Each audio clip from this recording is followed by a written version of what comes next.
teman orang lain. Sehingga para ulama mengatakan salah satu karakteristik seorang muslim, seorang mukmin yang paling luar biasa itu adalah dia seorang yang sangat setia kawan. Istilah setia kawan ini saya coba ijtihad, saya coba terjemahkan dari istilah yang sebenarnya dalam bahasa Arab itu disebut dengan istilah al-ithar. Kalau dalam bahasa Arab disebut dengan istilah al-ithar. Dalam bahasa Arab itu ada dua, ada ithar, ada atharah. Nah, kita akan membahas tentang salah satu karakteristik seorang muslim atau seorang yang mengaku mukmin adalah ithar. Dan seperti apa ithar ini? Kalau kita bahas bahwa setia kawan, bukan hanya muslim yang punya sifat setia kawan. Dan istilah setia kawan ini bukan hanya dimiliki oleh orang-orang yang mengaku beriman. Bahkan orang yang tidak beriman kepada Allah pun kadang lebih setia kawan dari orang yang mengaku beriman. Lalu bagaimana kita akan menunjukkan kalimat dari hadis Nabi, innama bu'ithtu, sesungguhnya aku diutus hanya liutammima makarimal akhlak, untuk menyempurnakan, untuk mengutuhkan akhlak-akhlak yang mulia. Sehingga dulu saya pernah menyampaikan bahwa yang memiliki akhlak mulia itu bukan cuma muslim, non-muslim juga mereka punya akhlak yang mulia. Mereka juga belajar tentang kemuliaan akhlak. Tetapi Islam, kata Nabi, liutammim akhlak. Tetapi Islam, kata Nabi, liutammim. Dia mutammimal akhlak, mutammima makarimal akhlak. Dia menyempurnakan semua akhlak-akhlak yang indah, semua akhlak-akhlak yang baik yang dimiliki oleh sekian banyak manusia. Kaum muslimin menyempurnakan, artinya kalau kita membicarakan tentang sifat jujur, maka semua orang belajar tentang jujur. Tetapi yang paling sempurna kejujurannya itu harusnya seorang muslim.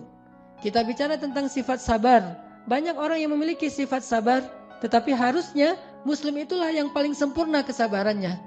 Kita bicara tentang sifat setia kawan.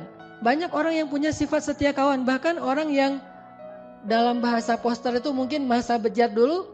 Dalam keadaan masih bejat, kita jauh dari masjid, kita nggak pernah sholat, kita nggak taat sama orang tua, tapi kita punya sifat setia kawan kepada teman-teman kita itu luar biasa. Teman-teman kita itu luar biasa. Harusnya orang yang sudah datang ke masjid, yang sudah mengaku berhijrah, yang sedang belajar Al-Quran dan Sunnah, dia punya sifat setia kawan yang lebih sempurna daripada mereka yang menurut sebagian orang disebut orang yang belum berhijrah. Jadi kalau kita mengaku sudah berhijrah, kalau kita mengaku sedang memperbaiki diri dan sudah sering ikut taklim, tetapi kita tidak lebih setia kawan daripada mereka yang jarang ikut taklim atau yang belum pernah datang ke masjid, berarti kita belum memiliki karakteristik seorang muslim sehingga tidak sah disebut sebagai muslim sejati. Apa bedanya kita dengan mereka? Bahkan mungkin mereka lebih baik daripada kita. Ada satu orang namanya si A misalnya. Dia punya dua orang teman. Teman yang pertama, si B, ini orang yang sudah hijrah. Rajin ke masjid, sholat berjamaah, ikut taklim. Ini si B. Temannya yang satu lagi si A. A ini membutuhkan pertolongan, atau dia sakit, atau dia butuh apapun, dalam keadaan sedang diuji dengan satu musibah.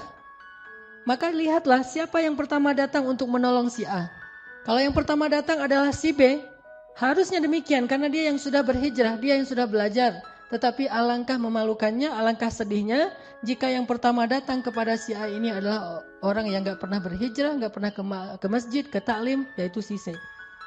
Sekarang kira-kira kita punya teman nih yang sering punya masalah, yang sering kadang-kadang diuji dengan musibah. Dia punya teman, salah satunya kita yang sudah rajin ke masjid, yang sudah sholat berjamaah di masjid. Dan dia juga punya teman-teman yang lain yang gak pernah ke masjid, yang seringnya ke tempat-tempat maksiat. Coba tanya pada diri kita masing-masing. Kalau teman kita ini butuh sesuatu, apakah kita lebih dulu datang kepada dia atau teman kita yang kita sebut ahli maksiat lebih dulu datang dia atau teman kita yang kita sebut ahli maksiat lebih dulu datang pada dia? Ini adalah muhasabah yang paling jujur untuk menunjukkan siapa yang paling baik di antara kita dengan orang lain. Yang kita sebut sebagai ahli maksiat dengan ahli ta'lim dan ilmu. Harusnya seorang muslim menunjukkan yang paling awal dalam kebaikan.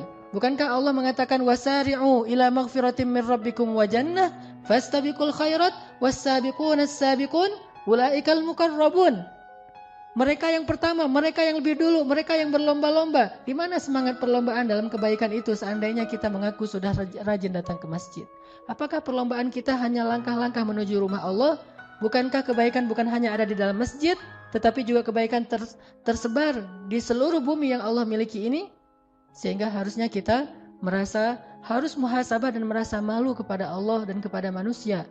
Bahwa kita seringkali bukan yang pertama datang untuk menolong saudara kita yang misalnya ada musibah di salah satu kota di kota-kota ada di Indonesia, yang pertama yang datang langsung turun tangan di antara orang-orang yang mau membantu mereka itu perusahaan-perusahaan yang latar belakangnya bukan perusahaan yang orang muslim. Kemudian yang datang negara yang latar belakangnya itu bukan penguasa muslim.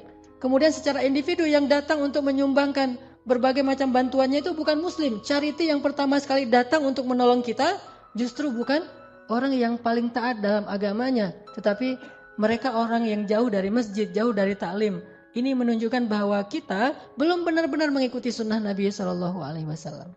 Padahal harusnya kalau kita mengaku ahlus sunnah wal jamaah, kita menjadi orang yang pertama liutammima makarimal akhlak, menjadi yang pertama dalam menunjukkan akhlak-akhlak yang sempurna ini. Baru namanya mutammimul makarimil akhlak. Sebut saja